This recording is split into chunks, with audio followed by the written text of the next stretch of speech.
(2022년 6월 10일) 큐티 말씀입니다. 창세기 48장 8절로 22절입니다. 이스라엘이 요셉의 아들들을 보고 이르되 이들은 누구냐? 요셉이 그의 아버지에게 아뢰되 이는 하나님이 여기서 내게 주신 아들들이니이다.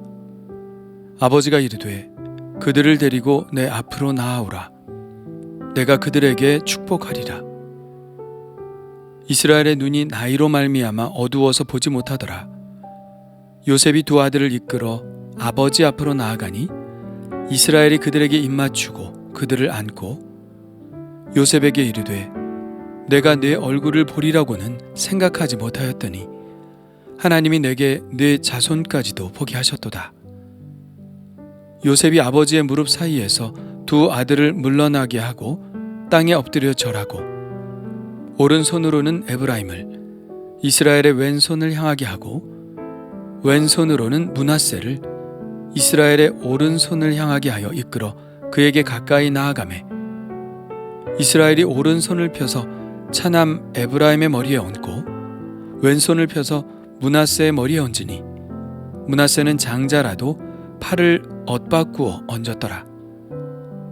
그가 요셉을 위하여 축복하여 이르되 내 조부 아브라함과 아버지 이삭이 섬기던 하나님, 나의 출생으로부터 지금까지 나를 기르신 하나님, 나를 모든 환난에서 건지신 여호와의 사자께서 이 아이들에게 복을 주시오며 이들로 내 이름과 내 조상 아브라함과 이삭의 이름으로 칭하게 하시오며 이들이 세상에서 번식되게 하시기를 원하나이다.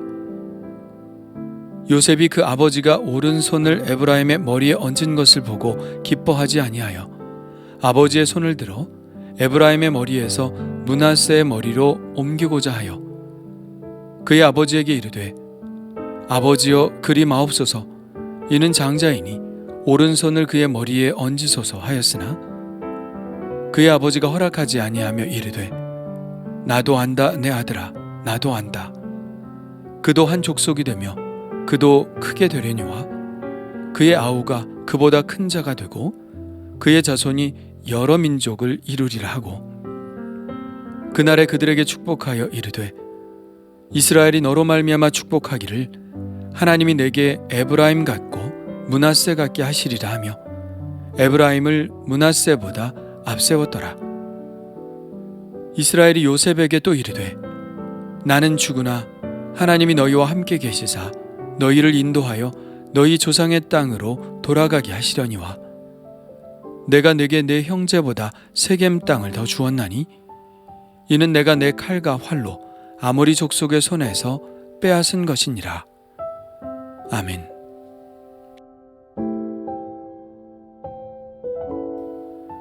야곱은 요셉에게 그의 두 아들을 자기에게 입양하여 이스라엘의 12지파가 되도록 한 후 바로 그 두 아들 므낫세와 에브라임을 축복합니다. 야곱은 그의 아버지 이삭처럼 나이가 들어 눈이 어두워 잘 보지 못했죠. 요셉이 그의 아들 므낫세와 에브라임을 데려왔는데도 그들을 알아보지 못했습니다. 요셉이 자기의 아들들이라고 하자 야곱은 그 두 손자에게 입을 맞추고 그들을 안고는 매우 기뻐하며 요셉에게 이렇게 말합니다. 내가 내 얼굴을 보리라고는 생각하지 못하였더니 하나님이 내게 내 자손까지도 보게 하셨도다. 요셉은 아버지의 무릎 사이에서 두 아들을 물러나게 하고 땅에 엎드려 절한 후 이제 돌아가시기 전 정식으로 자녀들을 축복해달라고 아이들을 다시 아버지에게로 데리고 갑니다. 요셉의 장자는 므낫세여서 요셉은 므낫세를 왼손으로 잡아 야곱의 오른손이 향하게 하고 차자는 에브라임이기 때문에 에브라임을 오른손으로 잡아 야곱의 왼손이 향하게 조정을 했습니다. 그러나 야곱은 어쩐 일인지 자기 손을 엇바꾸어 오른손을 펴서 에브라임의 머리에 얹고 왼손을 펴서 장자인 므낫세에게 얹었습니다. 그리고는 이렇게 축복하죠. 내 조부 아브라함과 아버지 이삭이 섬기던 하나님, 나의 출생으로부터 지금까지 나를 기르신 하나님, 나를 모든 환난에서 건지신 여호와의 사자께서 이 아이들에게 복을 주시오며 이들로 내 이름과 내 조상 아브라함과 이삭의 이름으로 칭하게 하시오며 이들이 세상에서 번식되게 하시기를 원하나이다. 야곱은 이들에게 두 가지의 축복의 말을 하는데요. 그중 중요한 것은 이들이 아브라함과 이삭과 야곱 자신처럼 믿음의 계보를 잇게 해달라는 기도입니다. 하나님이 아브라함의 하나님, 이삭의 하나님, 야곱의 하나님이 되신 것처럼 이들 므낫세의 하나님, 에브라임의 하나님도 되어달라는 것이죠. 어쩌면 이것이 우리가 우리의 자녀들을 향하여 하나님께 간구하는 첫 번째 기도의 내용일 것입니다. 하나님이 나의 하나님만이 아니라 우리 아버지의 어머니의 하나님만이 아니라 나의 자녀들의 하나님도 되시는 것. 그들이 그들의 입술로 하나님을 나의 하나님이라고 고백하는 것. 그것이 우리들의 가장 큰 소원일 것입니다. 우리는 매 기도마다 이 축복을 해야 할 것입니다. 나를 만나주셨던 하나님께서 우리의 자녀들도 만나주시고 그들이 내 아버지 어머니의 하나님이 아니라 나의 하나님이라고 고백하게 해달라는 그 축복의 기도를 우리의 자녀들을 위해 드려야 할 것입니다. 왜 그래야 합니까?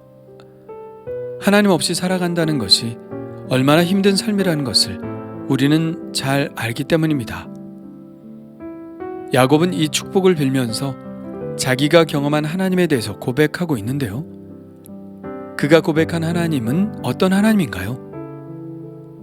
나의 출생으로부터 지금까지 나를 기르신 하나님, 나를 모든 환난에서 건지신 여호와입니다.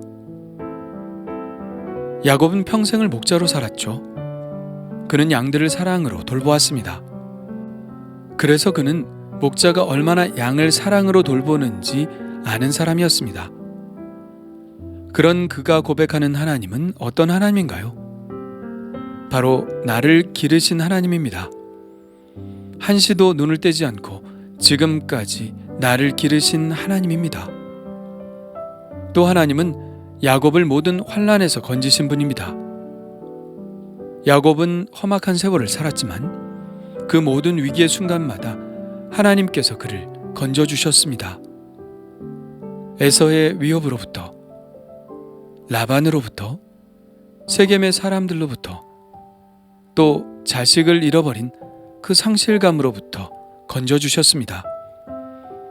마치 목자가 사자와 이리떼로부터 목숨을 걸고 양떼를 지켜내듯이 그렇게 자기를 환난으로부터 지켜주신 분이 바로 목자 되신 하나님이시죠. 그래서 그 하나님이 우리의 자녀들에게도 필요한 것이죠. 하나님께서 목자가 되셔서 우리의 자녀들을 길러주시고 하나님께서 목자가 되셔서 우리의 자녀들을 환난으로부터 지켜주시는 것이 필요합니다.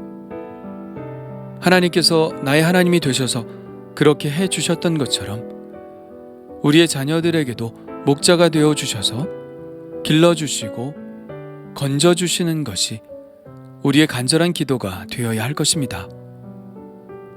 우리가 자녀들을 기르는 것 같지만 한때 그것도 작은 영역에서만 우리는 자녀들을 기를 뿐이죠. 우리가 언제나 어느 곳에서나 우리의 자녀들을 지킬 수는 없습니다. 그것은 우리가 하는 것이 아니라 하나님께서 하시는 것이죠. 그러므로 우리는 야곱이 에브라임과 므낫세에게 했던 축복을 매일 기도로 바쳐야 할 것입니다. 그런데 요셉이 보기에 자기의 의도와는 달리 아버지가 오른손을 에브라임에게 왼손을 므낫세에게 얹는 것이 이상했습니다. 그래서 요셉은 아버지의 손을 다시 바꾸려고 하죠. 그러나 야곱이 이렇게 말합니다. 나도 안다. 그도 한 족속이 되며 그도 크게 되려니와 그의 아우가 그보다 큰 자가 되고 그의 자손이 여러 민족을 이루리라. 야곱은 지금 이들을 축복할 때 하나님의 의도대로 하고 있는 것이죠. 인간의 법도도 있지만 중요한 것은 하나님의 뜻입니다. 창세기에서 계속해서 강조하고 있는 것이 바로 이것이죠. 인간의 서열은 아무 의미가 없다는 것입니다. 중요한 것은 하나님의 선택입니다. 하나님의 선택은 인간의 서열에 좌우되시지 않죠. 오직 하나님의 자유로우신 의지에 달려있는 것이니까요. 야곱과 에서와의 관계에서도 그랬고 요셉이 형들보다 더 높아진 것도 서열이 아니라 하나님의 자유로우신 선택에 의해 그렇게 된 것이죠. 오늘도 바로 하나님의 자유로우신 선택에 의해 서열이 뒤집어지는 것을 보고 있는 것이고요. 그리고 실제로 이것은 그렇게 증명이 됩니다. 후에 가나안 땅에서 정착하여 왕국을 형성하고 살아갈 때 므낫세 지파보다 에브라임 지파가 그 세력이 더 커지죠. 남왕국의 중심 지파가 유다 지파라면 북이스라엘의 중심 지파는 에브라임 지파가 됩니다. 아니, 어느 본문에서는 아예 북이스라엘이라고 하지 않고 에브라임이라고 쓰고 있죠. 에브라임이 북이스라엘을 대표하는 지파가 된 것입니다. 바로 야곱의 축복대로 된 것이죠. 그리고 야곱은 요셉에게 이렇게 말합니다. 나는 죽으나 하나님이 너희와 함께 계시사 너희를 인도하여 너희 조상의 땅으로 돌아가게 하시려니와 내가 내게 내 형제보다 세겜 땅을 더 주었나니 이는 내가 내 칼과 활로 아모리 족속의 손에서 빼앗은 것이니라. 이 구절은 좀 해석하기가 난해한 구절입니다. 왜냐하면 야곱은 한 번도 전쟁을 한 적이 없기 때문입니다. 전쟁을 했다면 그의 아들들 중 시므온과 레위가 누이 동생 디나의 일 때문에 세겜 사람들을 살육한 일을 이야기한다고 할 수도 있겠지만 그것은 야곱이 일으킨 전쟁이 아니었고 그것 때문에 그가 땅을 얻은 것도 아니기 때문에 그것을 이야기하는 것 같지는 않습니다. 창세기 33장에는 야곱이 전쟁에 의해서가 아니라 땅을 샀다는 기사는 나와 있습니다. 그가 장막을 친 밭을 세겜의 아버지 하몰의 아들들의 손에서 베크시타에 샀으며 거기에 제단을 쌓고 그 이름을 엘 엘로헤 이스라엘이라 불렀더라.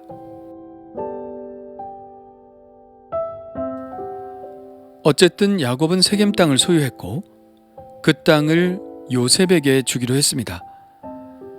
이것은 야곱이 요셉을 12아들들 중 장자로 인정했다는 것을 뜻하죠. 그렇지 않고는 땅을 더 줄 명분이 없죠. 그렇다면 요셉이 정말 장자가 된 것일까요? 예, 그렇게 되었습니다. 역대상에 이렇게 나와 있죠.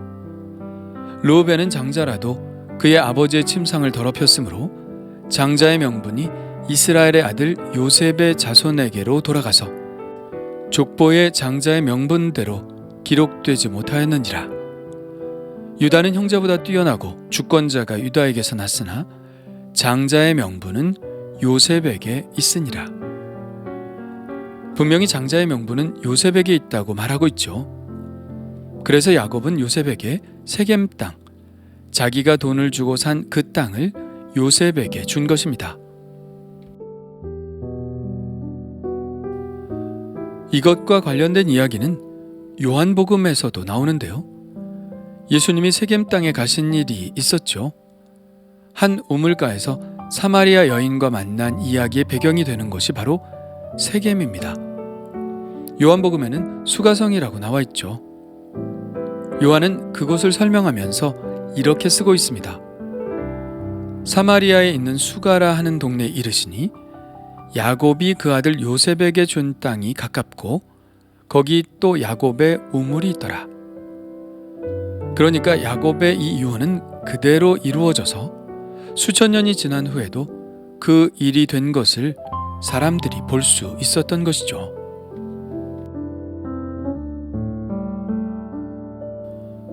야곱은 이처럼 죽을 때까지도 하나님과 교통했던 사람이었습니다. 하나님은 태어날 때부터 그를 기르셨던 목자셨고 환난 가운데서 그를 건져주셨으며 끝까지 동행하신 하나님이셨습니다. 그는 하나님의 비밀을 알고 있었고 그 하나님의 비밀을 이 땅 가운데 이루어지도록 했던 사람입니다. 비록 시간이 오래 걸려도, 비록 지금은 아무것도 이루어지지 않았다 해도 그 하나님의 약속을 굳건히 붙들고 자기가 해야 할 일을 했던 사람이었죠. 오늘의 이 말씀을 읽으며 저도 야곱처럼 끝까지 하나님과 동행하는 사람이 되기를 원한다는 기도를 드려보았습니다. 야곱처럼 하나님의 마음을 알고 그 하나님의 마음을 이 땅 가운데 이루는 사람이 되고 싶습니다.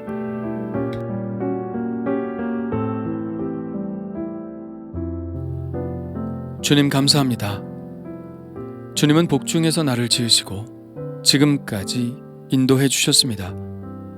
수많은 죄와 허물에도 불구하고 저를 버리시지 않으시고 끝까지 붙들어 주셨습니다. 주님, 저에게 그렇게 하셨던 것처럼 우리의 자녀들에게도 그렇게 하시기를 간절히 원합니다. 우리의 자녀들이 은혜 받게 하여 주시고 하나님을 자기들의 목자로 인정하며 그 음성에 순종하게 하여 주옵소서. 저도 우리의 자녀들에게 부끄럽지 않도록 끝까지 주님과 동행하는 자가 되게 하여 주옵소서. 예수님의 이름으로 기도합니다. 아멘.